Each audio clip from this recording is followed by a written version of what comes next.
Olá, meus irmãos. Eu quero ler com vocês a carta de Paulo aos Efésios, primeiro capítulo, primeiro verso. Temos apenas parcialmente. Paulo, apóstolo de Cristo Jesus, por vontade de Deus. Amém. Meus irmãos, uma das coisas fascinantes nas Escrituras é a sua autoridade, obviamente. Ela se constitui no poder de Deus. Deus opera a transformação na vida de todo ser. A palavra de Deus sempre é poderosa, ela é eficaz dentro do propósito que Deus tem em vista.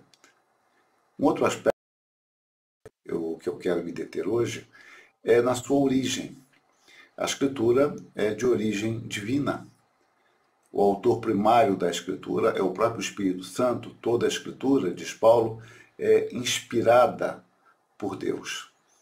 E no registro da Escritura nós temos um período aí de em torno de 1.600 anos. Reparem, muito tempo, muitas transformações culturais ocorreram neste período. Nós temos a Bíblia escrita em duas línguas bem diferentes, basicamente em grego e hebraico.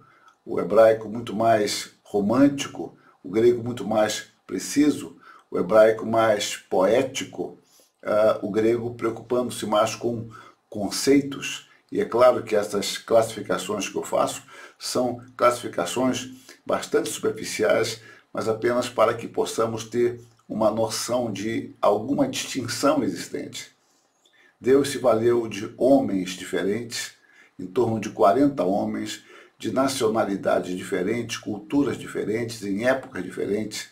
Nós temos Moisés, criado na corte, dentro da sabedoria egípcia. Nós temos Amós, boeiro, colhedor de sicômoro.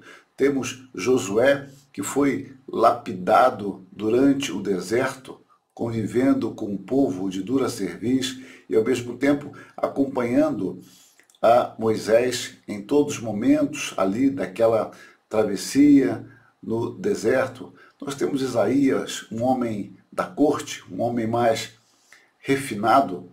Nós encontramos no Novo Testamento Lucas, o médico amado, Mateus, um coletor de impostos, temos Pedro, pescador, temos Paulo como um grande erudito, grande mestre da lei.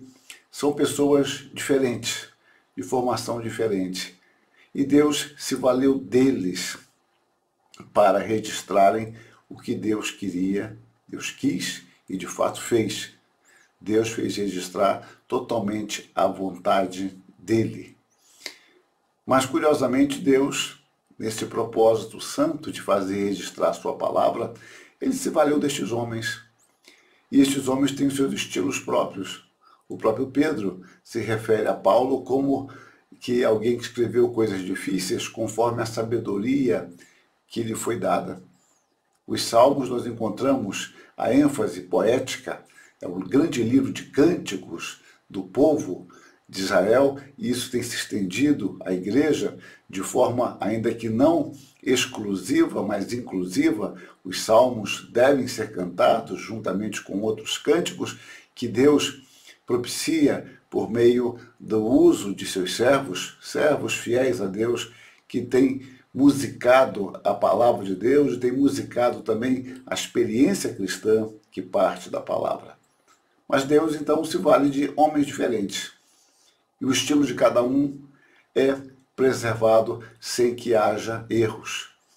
Há casos curiosos, inclusive, quando Deus faz com que a sua palavra seja registrada sem que seus servos tenham necessariamente uma compreensão adequada do que eles estão falando. Quando ocorre isso, como por exemplo no livro de Daniel, em algumas partes do livro de Daniel, nós temos a revelação, nós temos a inspiração, mas não a iluminação completa. No sentido de que Deus deu o conteúdo, Deus fez com que estes homens registrassem este conteúdo, mas eles não tiveram a iluminação de Deus para entender perfeitamente o que estava sendo dito, o que estava sendo registrado. O que eu quero dizer com tudo isso é que Deus é soberano no uso dos meios que ele faz. A sua palavra foi escrita conforme Deus quis que fosse. Deus se valeu de seus servos com as suas personalidades próprias, com o seu estilo próprio. Por isso, cada um deles continuou sendo o que era. Paulo continuou sendo Paulo. Pedro continuou sendo Pedro. Amós, Amós, Isaías, Isaías, Josué, Josué. Ou seja, meus irmãos, ser usado por Deus não significa que nós tenhamos uma única personalidade. Deus se vale de seus servos conforme Ele os criou. Isso também não significa que nós vamos nos acomodar em nosso pecado, dizendo que Deus nos fez assim, portanto devemos permanecer assim. A questão não é esta. Deus se vale de seus servos mais meditativos, Deus se vale de seus servos mais ativos, alguns mais criativos, alguns inovadores. Deus se vale de seus servos que são mais reflexivos em seu trabalho. Ou seja, nós somos o que somos pela graça de Deus. Fazemos o que fazemos, sendo usados por Deus dentro dos talentos que Ele nos deu, e continuamos sendo o que somos. E Paulo tem clareza quanto a isso. Paulo é Paulo. Paulo, apóstolo de Cristo Jesus por vontade de Deus. Outros servos foram chamados por Deus. Nós fomos chamados por Deus também, em níveis diferentes, obviamente. Somos chamados para a salvação, mas não fomos chamados para apóstolos, já que este ofício terminou no primeiro século. Mas Deus nos chamou também. Mas Deus não transformou Hermes em Paulo, nem em Pedro. E Deus não transformou Pedro em João, nem João em Tiago. Então, somos o que somos pela graça de Deus. Compete a nós nos aperfeiçoar no uso daquilo que Deus tem nos dado, nos concedido. É claro que na vida cristã nós olhamos muitos irmãos que têm se aperfeiçoado, que têm servido a Deus com maior integridade.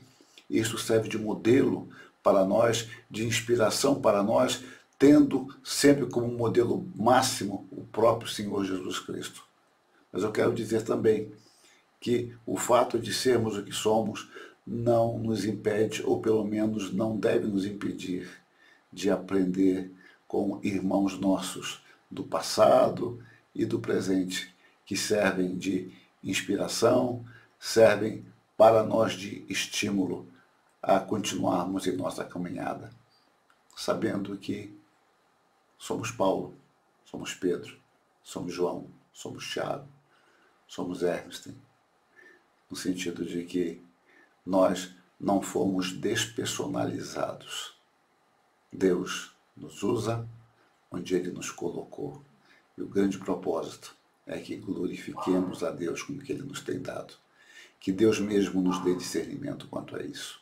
Amém.